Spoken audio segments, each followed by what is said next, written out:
সবাইকে। আমি কোয়েল সরকার from ivy NYC centre. আজকে আমি একটা নতুন টপিক নিয়ে আলোচনা করতে চলেছি। সেই টপিকটা হচ্ছে মেডিকেল হ্যান্ড ওয়াশিং। আমরা সবাই জানি যে হ্যান্ড ওয়াশিং দু ধরনের আছে, একটা হচ্ছে মেডিকেল হ্যান্ড ওয়াশিং, একটা সার্জিক্যাল হ্যান্ড ওয়াশিং। তো আজকে আমি আমার স্টুডেন্টদের মেডিকেল হ্যান্ড ওয়াশিং সম্বন্ধে শিখিয়েছি। তো তারা প্র্যাকটিস করবে আর আমিও তাদের সাথে সাথে কিছুটা করে দেখাবো।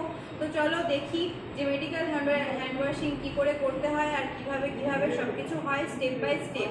তো মেডিকেল হ্যান্ড ওয়াশিংয়ে টোটাল 7টা স্টেপ আছে, সেই সম্বন্ধে আমি এদেরকে জানিয়েছি সবাইকে। তো প্রথমে আমাদের কি করতে হবে, প্রথমে আমাদের দেখে নিতে হবে যে আমাদের নখগুলো প্রপার কাটা আছে কিনা, ঠিক আছে। তারপরে আমাদের হাতে কোনো ধুলো ময়লা যদি প্রথম থেকে অনেকটা পরিমাণে থাকে সেটা আমাদের ধুয়ে নিতে হবে, পরিষ্কার করে নিতে হবে। তারপরে আমাদের হাতটা ভিজিয়ে নিতে হবে।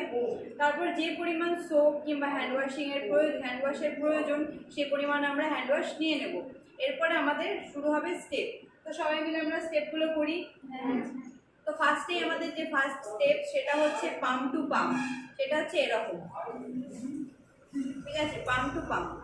আমরা এই প্রতিটা স্টেপ 5 বার করে করব, ঠিক আছে।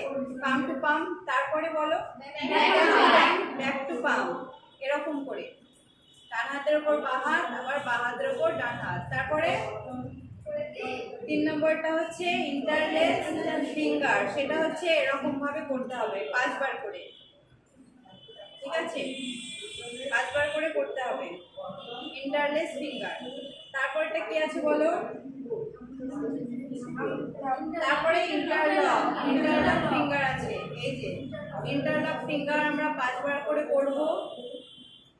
তারপরে কি আছে, থাম্ব রোটেশন। এটা আমাদের থাম্ব, এভাবে আমরা থাম্ব রোটেশন করব।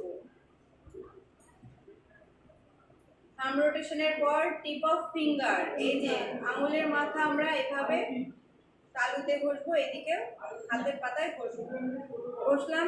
তারপরে কি আছে, লাস্ট স্টেপ আমাদের রিস্টটা ঘষে নিলাম, দিয়ে আমাদের হাতটা ধুয়ে নিতে হবে। এরকম ভাবে ধুয়ে নিয়ে আমাদের হাতটা মুছে দিতে হবে, কারণ ড্রাইনেসটা মানে শুষ্কতাটাও আমাদের হাতের খুব দরকার। না হলে যে মাইক্রো অর্গানিজমগুলো হাতে থেকে যাবে সেগুলো কখনোই যাবে না যদি আমরা হাত না শুকোই, ঠিক আছে। সবাই ক্লিয়ার?